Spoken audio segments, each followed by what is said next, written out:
Assalamualaikum warahmatullahi wabarakatuh. Masih bersama dengan saya Kristianti di sini. Apa kabar kalian semua teman-temanku yang di luar sana? Mudah-mudahan kalian sehat ya. Oh iya, kemarin ada yang nanya ke saya, yang DM saya nanyain, Mbak ceritain dong gimana sih tantangan Mbak waktu menjalankan ibadah puasa, ibadah sholat pertama kali, kemudian bagaimana ketika Mbak menjalankan perayaan Hari Raya Idul Fitri yang notabene masih keluarganya masih dalam keadaan kondisi Kristen. Terus kebiasaan orang-orang Kristen di keluarga Mbak gimana? Apakah mereka selama ini masih menentang Mbak dan lain-lain lah. Pokoknya banyak banget pertanyaan yang seperti itu yang menjurus ke hal-hal seperti itu. Oke, saya akan jawab di video kali ini ya teman-teman. Gini teman-teman, ketika saya memutuskan menjadi mu'alaf, kemudian saya beribadah, sholat, puasa, lalu saya menjalankan perayaan Idul Fitri, kemudian hari haji ya. Itu tidak luput saya selalu silaturahmi sama kedua orang tua saya yang waktu itu masih lengkap ya, orang tua saya masih hidup. Dan ibu saya sih sudah menerima saya apa adanya.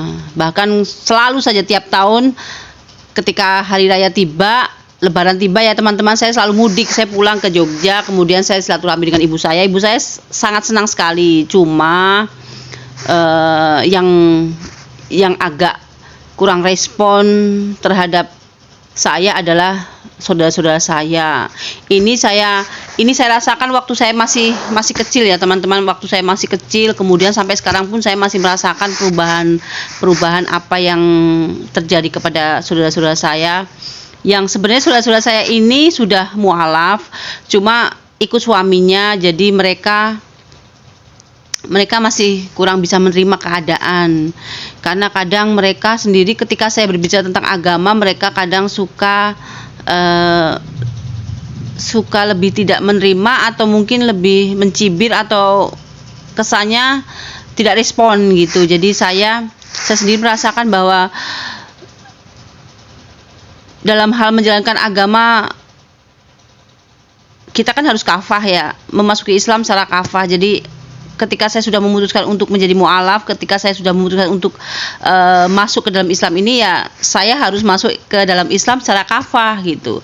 Cuma ketika saya berbenturan dengan keluarga saya, saudara-saudara saya, sepupu-sepupu saya, ini yang kadang membuat problem sendiri. Karena contoh kayak saya, ketika saya berbicara dengan saudara saya dan saya menyelipkan kata-kata yang mungkin dalam Islam dalam Islam ada tuntunannya, seperti contoh jangan begini kak gitu, terus nanti takutnya rizki kita terhambat karena dosa kita dan lain-lain sebagainya. Kemudian saya kasih tahu ke saudara-saudara saya yang notabene sudah muslim tapi mereka kurang respon gitu. Contoh lagi, ini gini loh, itu tuh perbuatan kayak gitu itu sudah ada di zamannya kaum terdahulu. Contoh di zamannya Fir'aun, di zamannya Nabi Lut, di zamannya Nabi Musa, itu ada di dalam Al-Quran loh, kata saya gitu. Tapi mereka agak kesannya mungkin agak mencibir gitu, karena memang pada dasarnya mereka juga,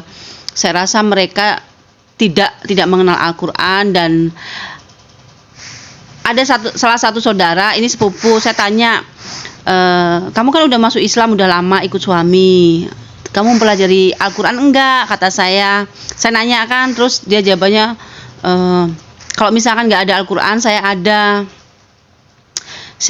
Al-Quran, nggak apa-apa saya kasih. Kemudian saudara sepupu saya itu menjawab, saya ada kok, dikasih mertua saya waktu saya nikah, tapi nggak saya pelajarin sampai saat ini. Nah, ini yang kadang saya sangat sayangkan, ini yang kadang saya sangat kok kayak gitu ya.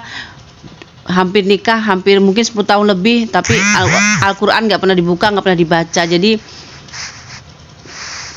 transformasi ketika mereka menjadi mu'alaf itu mungkin mereka nggak ikhlas atau bagaimana, saya juga kurang tahu. Karena memang dari kecil kami dididik secara Kristen ya, dan mereka sendiri pun ketika mu'alaf kebanyakan ikut suaminya. Sedangkan saya merasa memang saya adalah panggilan dari Allah dari kecil. Dan kisah saya ini agak unik ya, agak unik kenapa ya, kan memang umur 10 tahun itu kan sangat kecil ya, anak-anak yang sangat kecil sekali, tapi kenapa Allah menuntun saya masuk ke dalam agama yang lurus ini. Nah teman-temanku sekalian, keluarga saya sampai sekarang pun masih kurang respon terhadap saya. Ketika saya pulang ke Jogja dan saya sedikit berkata-kata, menyelip-nyelipkan kata-kata, istilahnya apa yang ada di dalam Al-Quran, mereka sangat-sangat kurang respon. Dan mungkin nggak tahu, saya mungkin mereka mencibir atau bagaimana, saya nggak mau seuzon ya. Tapi yang pasti tantangan itu ada, sampai sekarang pun ada, sampai saya besar seperti ini pun ada. Apalagi dulu waktu saya Idul Fitri, Idul Fitri itu sebenarnya seneng banget tapi sedih ya, karena memang pagi-pagi saya udah siap-siap, udah cantik, udah mandi, saya mau sholat Idul Fitri, keluarga besar saya pagi-pagi ya masih males-malesan, belum mandi, malah mereka mencuci baju di sumur gitu. Terus mereka ya cuek aja. Sedangkan kita yang muslim kan kayaknya seneng banget, udah rapi, udah cantik, udah pakai jilbab, udah bawa mukena, pengen sholat gitu, kayaknya seru gitu. Tapi ya itulah keluarga saya. Dan ketika saya pulang dari sholat Id, ya itulah momen-momen yang paling sedih buat saya. Sedihnya ya karena memang saya merayakan sendiri dengan kebanyakan dengan tetangga-tetangga ya, karena keluarga merayakan juga, cuma kan tidak semeriah kalau kita keluarga muslim. Itu teman-teman, jadi tantangan itu selalu pasti ada waktu ketika saya mualaf sampai sekarang pun. Dan ketika berpuasa, tantangan itu banyak banget, puasanya berat banget. Kenapa berat? Karena memang satu keluarga besar, saya bangun sendirian jam 2 malam, kemudian saya sahur sendirian, kemudian saya ke masjid sendirian, udah gelap-gelap ya, sendirian aja, udah sahur matanya sepet, ngantuk, sendirian aja. Jadi itu adalah kisah sebenarnya yang sungguh tidak akan pernah saya lupakan, karena memang kisah itu diawali ketika saya umur 10 tahun dan itu sangat tidak mudah. Saya yakin dan saya rasa tidak mudah untuk orang melakukan hal yang saya lakukan, karena memang notabene umur 10 tahun yang masih duduk di kelas 4 SD menjalankan ibadah puasa, biarpun ibadahnya kata orang Jawa puasa ini ya, puasa godong pring katanya. Jadi puasa dari jam 12 malam jam 12 siang, jam 12 siang makan, kemudian udah berhenti, nyambung lagi maghrib makan lagi. Itu kita waktu kecil kayak gitu, karena memang ya mungkin belum kuat juga. Yang kedua ya masih anak-anak ya, jadi sangat-sangat indah lah, sangat-sangat indah, tapi juga sedih karena memang nggak ada. Dan masalah agama ini saya otodidak. Kenapa otodidak? Memang karena nggak ada yang membantu saya, baik lingkungan keluarga saya. Kenapa? Kayak di lingkungan saya ada ya, mungkin disebut dulu disebutnya bukan ustadz ya, jadi kayak guru ngaji kayak gitu, tapi kurang respon terhadap saya. Kenapa?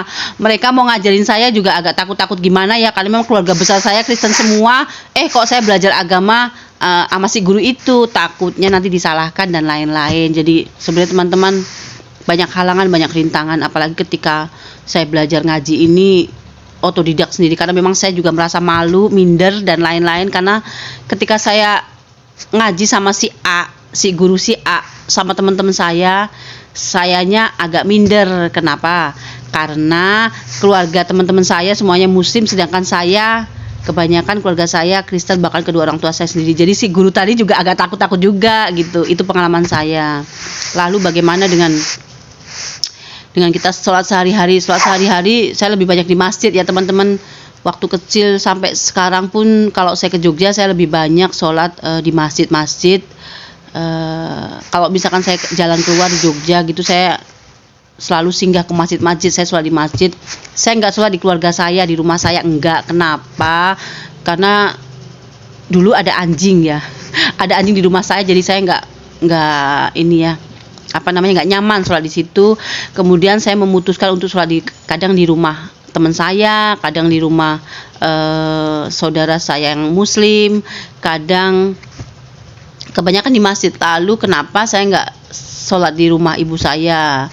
Karena memang di rumah ibu saya juga banyak palang salib ya, palang salib yang saya juga enggan untuk sholat di sana. Jadi saya memutuskan untuk sholat di luar saja.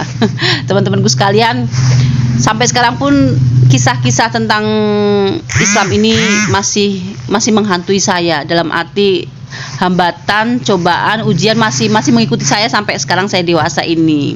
Apalagi kalau saya pulang ke kampung, ke Jogja. Kalau di rumah sendiri bersama anak-anak dan suami, tentunya tidak seperti ketika saya pulang ke Jogja ke keluarga saya, ke keluarga besar saya. Kemarin juga ada yang nanyain, keluarga saya ada yang nanyain juga, kemudian nanya masalah anak saya juga, tapi belum saya jawab karena memang bersinggungan dengan agama juga. Kemudian ada lagi yang saudara saya yang bikin status, teman-teman bikin status di FB, nih hari ini masak bistik babi katanya. Masak bistik babi.